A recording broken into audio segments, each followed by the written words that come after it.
Assalamualaikum warahmatullahi wabarakatuh. Perkenalkan, saya Yoga Ditya dari Prodi PPIN Universitas Peradaban, dan kawan saya Eka Dani Pratama, Prodi Pendidikan Bahasa Indonesia dari Universitas Peradaban. Kami di sini ingin melakukan tugas wawancara dari mata kuliah Etika dan Profesi Pendidikan. Sebelum kita melakukan wawancara, kita perkenalkan dulu kepada narasumber kita ini. Oke, perkenalkan, nama Ibu Tita Trisnawati. Ibu di sini mengajar mapel fisika di SMA Negeri 1 Paguyangan. Langsung lanjut ke pertanyaannya ya Bu. Oke, boleh. Yang pertama, sebagai seorang guru, seperti apakah Ibu memakai kode etik guru? Oke, jadi menurut Ibu, kode etik itu kan berarti aturan ya. Jadi aturan tentang sikap dan perilaku seorang guru di dalam menjalankan profesinya. Hubungannya itu nanti nggak cuma dengan siswa kode etik itu. Jadi bagaimana guru menjalankan profesinya itu, kemudian bagaimana hubungannya bisa dengan wali muridnya atau dengan orang tua siswa, kemudian dengan masyarakat, dengan sesama guru itu sendiri, kemudian dengan organisasi profesi. Mungkin kalian sudah pernah mendengar MGMP? Belum Bu. Ya, jadi MGMP itu musyawarah guru. Jadi setiap mata pelajaran itu nanti ada MGMP-nya masing-masing. Jadi ada organisasi profesinya. Jadi bagaimana guru itu saling berhubungan di dalam organisasi itu, dalam MGMP, dalam wadah yang disebut dengan MGMP. Seperti itu. Jadi secara itu kode etik mengatur ya, yang membatasi atau apa? Ya, jadi aturan sikap dan perilaku guru itu harus seperti apa di dalam menjalankan profesinya. Selanjutnya, dalam kode etik guru mengatur sikap dan perilaku seseorang guru dalam menjalankan tugas profesinya. Menurut Ibu, sikap dan perilaku apa yang bagaimana yang diatur dalam kode etik guru? Oke, yang diatur di dalam kode etik guru itu, yang pertama sudah jelas bagaimana guru itu harus berperilaku terhadap siswanya ya. Di dalamnya itu jadi nggak cuma perilakunya saja, tapi tetap ada konteks, misalnya dalam pembelajaran kayak gitu.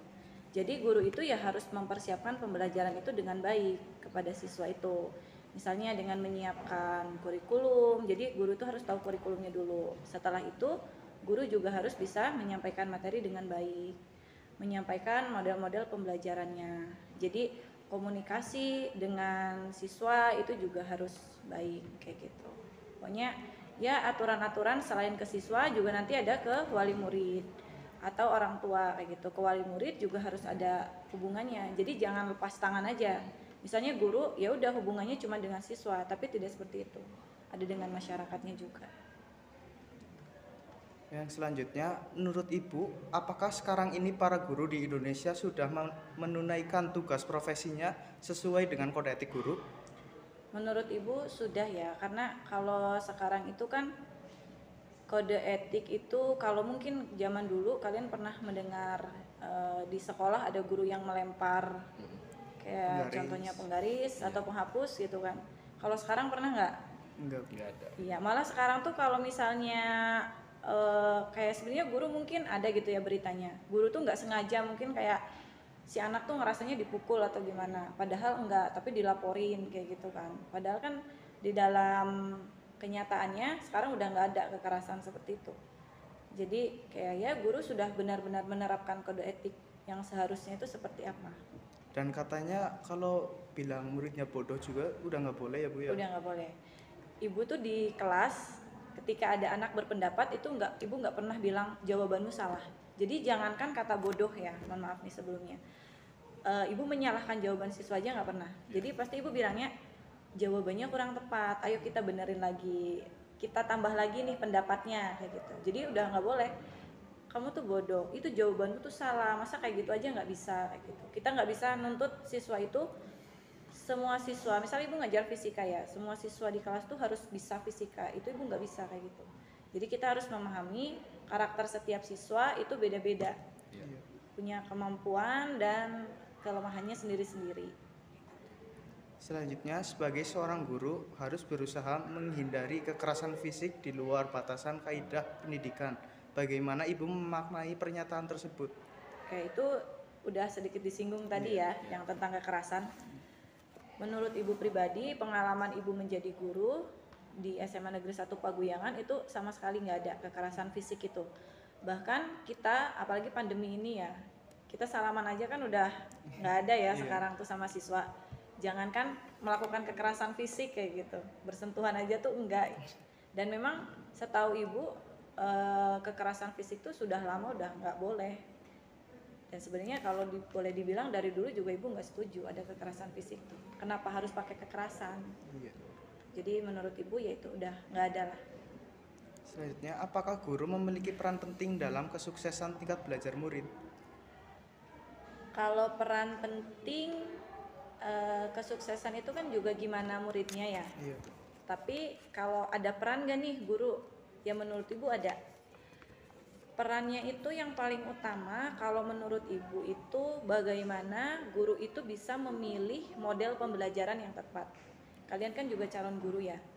Jadi nanti ketika pembelajaran itu kita harus bisa memilih model dan metode yang tepat. Misalnya jangan cuma ceramah. Iya. Kalau ceramah sekarang malah udah maksudnya bukan nggak boleh ya, tapi hal yang kita hindari. Kurang relevan. Iya, kita harus student center. Jadi berpusatnya itu di siswanya. Jadi guru harus bisa memilih model dan metode pembelajaran yang tepat yang bisa menumbuhkan kemampuan kognitif dan juga psikomotornya anak. Jadi anak tuh nggak cuma harus bisa secara kognitif, secara pengetahuan, tapi psikomotor, keterampilan itu jauh lebih penting. Jadi anak itu harus mempunyai keterampilan. Misalnya dalam fisika, kemarin Ega dan ini ya pas pandemi ya, jadi nggak praktikum. Ibu kan sekarang ngajar kelas 12 juga, itu Ibu perbanyak praktikum. Jadi biar mereka tuh nyoba sendiri, nggak cuma teori, tapi praktiknya itu seperti apa. Jadi mereka mencoba, mengembangkan, Ibu mencoba untuk menumbuhkan kreativitas mereka. Gitu. Jadi ya berperan, terutamanya tadi dalam memilih model pembelajaran. Terus ini Bu, seberapa pentingkah hubungan profesionalisme guru dalam belajar mengajar murid dengan tingkat belajar murid? Berarti Profesionalisme. Profesionalisme penting ya, karena kita bisa melihat guru itu profesional atau tidak. Menurut Ibu tuh mungkin kalian kemarin sebagai siswa atau sekarang sebagai mahasiswa itu bisa melihat guru kalian. Misalnya ketika guru kalian masuk, kemudian guru kalian atau dosen kalian itu menerangkan, ketika dosen itu memang mempunyai pengetahuan yang lebih, maksudnya mereka mempunyai materi yang siap kayak gitu, pasti kan menjabarkannya juga enak kayak gitu. Terus kalian menerima juga, oh iya saya jadi paham nih kayak gitu. Tapi kalau misalnya ada pendidik yang belum persiapan nih, jadi masuk asal masuk aja, udahlah yang penting masuk, tinggal kasih tugas saya diam, mereka mengerjakan kayak gitu. Itu menurut Ibu yang tidak profesional. Jadi tidak menyiapkan materi dengan baik. Harusnya guru yang profesional itu tahu apa yang mau dilaksanakan dan mempersiapkannya. Tahu materinya mau apa, tahu model pembelajarannya mau seperti apa, tahu penilaiannya nanti mau seperti apa, tahu yang mau dibangun dari kalian itu apa. Misalnya praktikum ya, berarti kayak kalian tuh nanti harus bisa membedakan komponen elektronika misalnya. Kalian harus bisa merangkai apa. Jadi di dalam pembelajaran perencanaan itu sangat penting. RPP betul, itu di awal. Jadi di awal itu kan kita harus menyiapkan perangkat pembelajaran kayak RPP, silabus kayak gitu. Itu harus siap dari awal. Nanti ketika pelaksanaan tinggal kita ikutin. Terus ini bagaimana cara mengajar? Cara mengajarnya guru itu yang profesional itu seperti apa?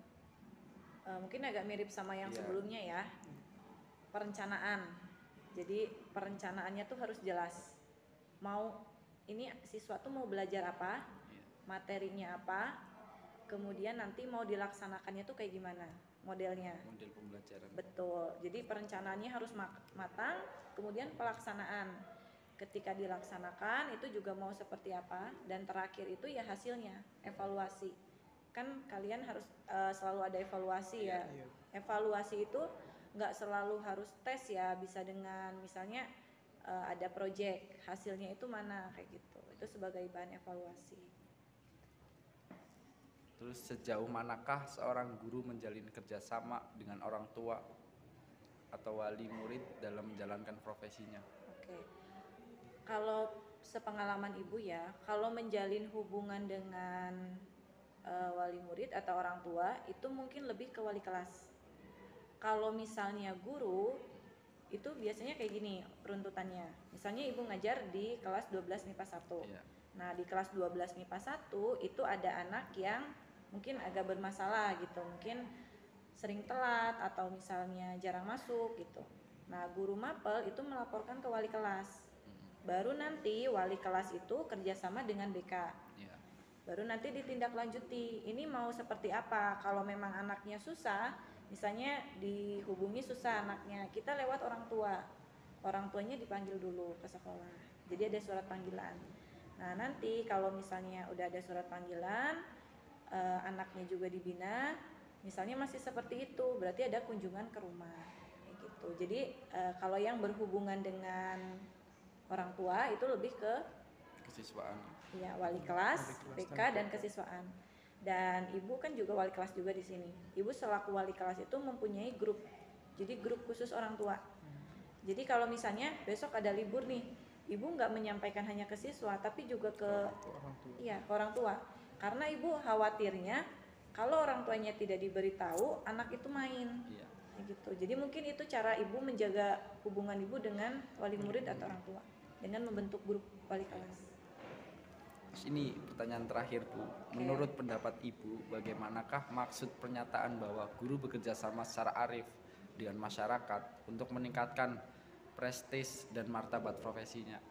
Oke, kalau hubungan dengan masyarakat itu berarti bisa mungkin kalau menurut Ibu tuh cara masuk ke kode etik tadi ya. Iya. Jadi sikap dan perilaku guru kalau di masyarakat itu kan juga pasti dipandang, pasti pandangan Iya. masyarakat tuh beda kan. Ketika oh itu tuh Bu Guru. Jadi pasti kayak kalau kita salah dikit aja langsung gitu kan. Kok guru kayak gitu, gimana siswanya kayak gitu kan. Jadi kayak di masyarakat seorang guru ya harus benar-benar menjaga sikapnya, menjaga kode etiknya tadi, aturan berperilaku dan bersikapnya itu harus seperti apa. Terus mungkin perannya guru di masyarakat itu bisa jadi kayak menjembatani gitu loh. Misalnya menjembatani antara masyarakat dengan dunia sekolah, dengan dunia pendidikan. Misalnya ada anak yang mau daftar nih, kan kadang masyarakat itu nggak selalu tahu info kan. Nah itu kan bisa bertanya ke guru, Bu pendaftarannya kapan ya kayak gitu. Atau Bu di sekolah itu masih ada iuran nggak? Atau misalnya tanya apa saja gitu. Jadi kayak jembatan gitu antara masyarakat dengan dunia pendidikan. Tapi jadi beban sendiri nggak sih Bu kalau guru itu di ruang lingkup masyarakat, nggak, maksudnya terbebani nggak kalau kita dibeda-bedakan? Padahal kan guru sama seperti profesi yang lainnya. Betul. Cuma mungkin yang agak beratnya karena guru diguguh, Dan ditiru. iya dan ditiru itu ya. Jadi mungkin kalau beban enggak ya, bagi ibu itu malah sebagai benteng ibu. Jadi ketika ibu mau misalnya namanya orang gitu kan, kadang ada berbuat salahnya kan. Jadi ibu sebagai guru tuh menjadikan diri ibu lebih berhati-hati dalam segala hal. Misalnya, oh saya mau kayak gini, oh nggak bisa, saya guru masa kayak gitu gitu. Jadi kalau ibu menyikapinya tuh bukan sebagai beban, tapi sebagai jembatan bagi diri ibu bisa lebih baik lagi. Ya itu dari pertanyaan-pertanyaan sudah dijawab oleh Bu Tita. kita. Terima kasih sudah menyempatkan waktunya Iya. untuk berbincang-bincang. Iya, sama-sama. Kalian kan calon guru, Iya. nanti kalian lebih jauh lagi pelajari tentang kode etik. Terus nanti ketika menjadi guru, harapan ibu kalian menerapkan kode etik itu.